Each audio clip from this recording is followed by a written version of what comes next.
Quand on fait le fameux Halach Ma'ania, qui est le début de la récitation de la Haggadah, le plateau, il est sur la table. Mais, comme vous allez le voir, à la fin du Halach Ma'ania, avant le Manishtana, on va retirer le plateau pour susciter le questionnement des enfants qui vont poser la question, mais qu'est-ce qui se passe ce soir? Qu'est-ce qui se passe?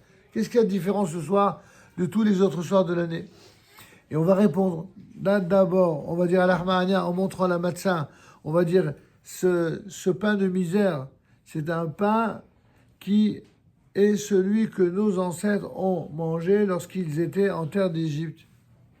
Et on rappellera que tout celui qui est contraint par la difficulté de la vie, alors qu'ils viennent manger le soir de Pessah, et celui qui est carrément dans le besoin, qui vient de passer Pessah. Pourquoi on dit ça? Pour rappeler qu'un juif ne peut pas célébrer la liberté si par malheur il y a un autre juif qui lui n'est pas dans ce sentiment et dans cette réalité de liberté. C'est pour ça que même les plus pauvres, on va à ce qu'ils aient au moins de quoi célébrer Pessah en leur donnant des matzot, en leur donnant les 4 verres de vin et également un minimum. C'est ce qu'on appelle d'ailleurs, certains appellent ça kimcha de pisra, la fameuse farine de Pessah, ou les matzot de Pessah, de façon plus générale, c'est ce qu'on appelle les paniers de Pessah aujourd'hui. Ce qu'on appelle les paniers de Pessah, c'est bien maigre, mais c'est le minimum que l'on peut garantir pour qu'aucun juif le soir de Pessah soit livré à lui-même. Et comme on ne peut pas inviter la terre entière à sa table, donc chacun doit inviter un peu. Et celui qui ne peut pas inviter à sa table, au moins par le fait de contribuer au panier de Pessah ainsi, c'est exactement comme s'il avait invité à sa table. C'est pour ça que c'est une très très grande mitzvah de donner de l'argent pour les paniers de Pessah dans toutes les communautés où l'on fait ces appels pour Pessah, évidemment. Alors on y va ensemble. Pardon. Halamania, Ziachalo, Avatana, Pe'ara de Mizraim, Fin Yedeve Yechol, Kol Israel Yedeve Yizah, Ajatacha, Leshana Haba, Pe'ara de Israel, Ajatacha, Leshana Haba, Pe'ara de Israel, Benechorim. C'est à ce moment-là précis que on retire le plateau de la table et que on remplit le deuxième verre de vin. Le premier, on l'a déjà, quand on avait fait Kadesh, lorsqu'on avait fait le Kiddush, on avait bu le premier verre. Je rappelle que pour le premier, le deuxième, comme le troisième et le quatrième, l'habitude veut qu'on boive sur le côté gauche. Pourquoi on boit sur le côté gauche? Pour ne pas tout simplement avaler de travers.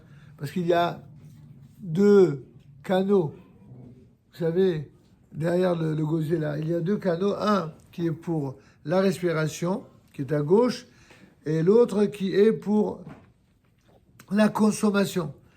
Il vous arrive parfois d'avaler de travers. Vous savez pourquoi? Parce que certains, en mangeant, ils parlent, ils bougent, ils ne restent pas en place, eh bien, ils font passer l'aliment, la nourriture ou telle céréale ou telle boisson, il le fait passer dans le canal de la respiration. Alors, il tousse, il avale de travers, parce qu'il n'a pas passé par le conduit qui convient. Et c'est pour ça qu'il faut savoir que lorsque on boit en se penchant sur la gauche, alors c'est vrai que l'attitude générale, c'est celle du pacha qui savoure la liberté, mais la raison pour laquelle c'est à gauche et par exemple pas à droite, c'est tout simplement parce que on doit éviter d'avaler de travers. C'est bien clair? Donc on y va. On posera donc en général on suscite toujours la question. Il y a toujours le plus jeune de la famille, quel que soit son âge, qui pose la question à tous ceux qui sont présents autour de la table.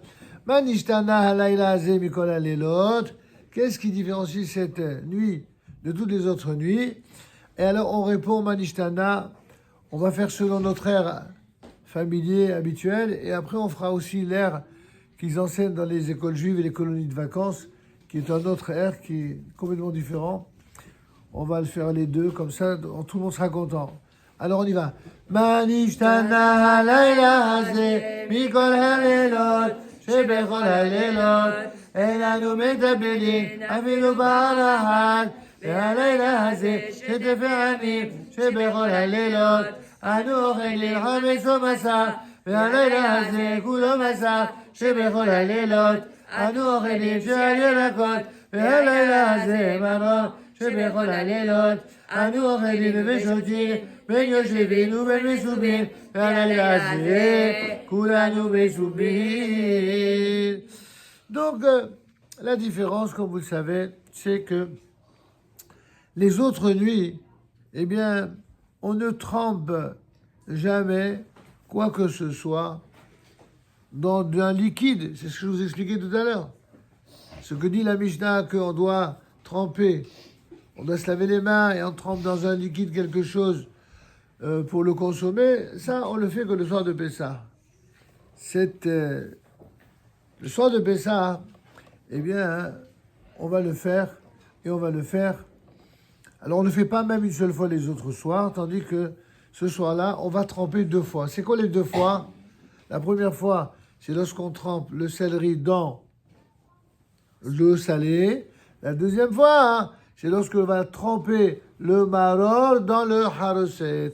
C'est ça les 2 fois où on trempe. D'accord? Ensuite, chez Bechol Halelot, les autres nuits, nous consommons soit du chametz, soit de la matzah. Eh bien, cette nuit, on va consommer que de la matzah. J'enregistre. Toutes les autres nuits, nous consommons divers types de légumes, de verdure, n'est-ce pas? Alors que ce soir-là, eh bien, on privilégie le maror, c'est-à-dire l'herbe amère. De même, dans toutes les autres nuits, durant toutes les autres nuits de l'année, nous pouvons boire et manger soit assis normalement, soit accoudé, et cette nuit-là que accoudé. Là, il y a quand même en Afrique du Nord 2 usages. Certains qui ne sont accoudés que pour le vin, pas pour la matzah malgré ce qui est marqué, et d'autres, un autre usage où le fait d'être accoudé, ça a fait adopter une posture qui est une posture un petit peu légère. Alors certains font ça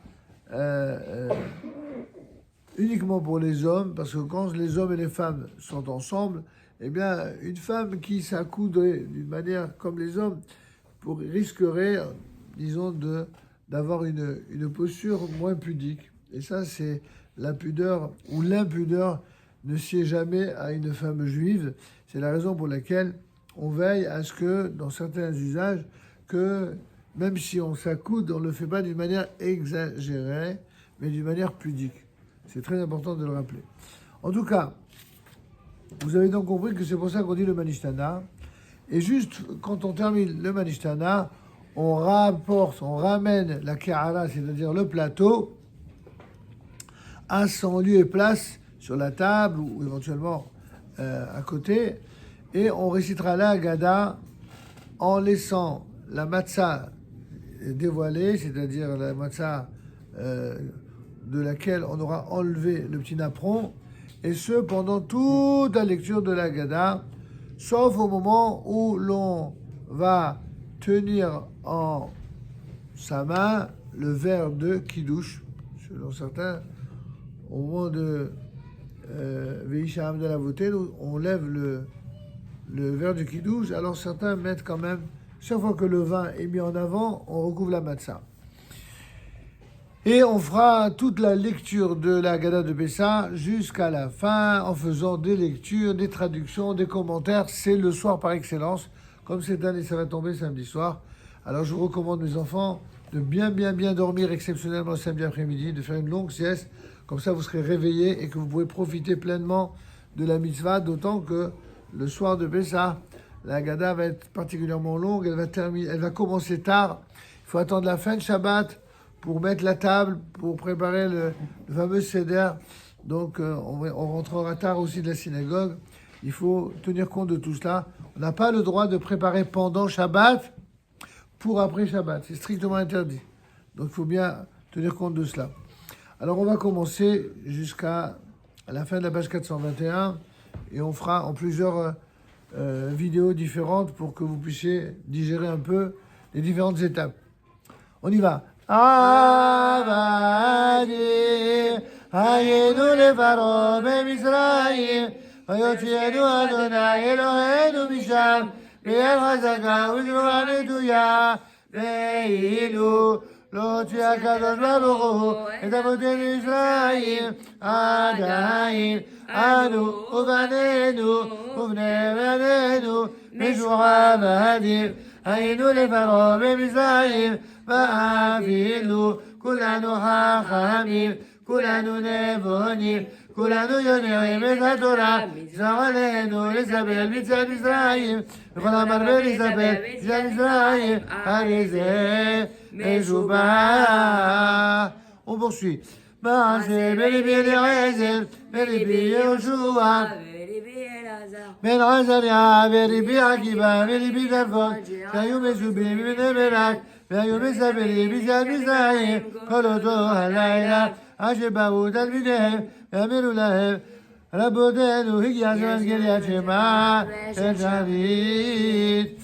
אמר רבי אלעזר בן עזריה הרי אני כבן 70 שנה ולא זכיתי שתאמן יציאת מצרים בלילות עד שפרשה בן שומר שנאמר למען תזכור את יום צאתך מארץ ישראל כל ימי חייך ימי חייך הימים כל ימי חייך הלילות וחכמים אומרים ימי חייך העולם הזה כל ימי חייך להביא לימוד המשיח.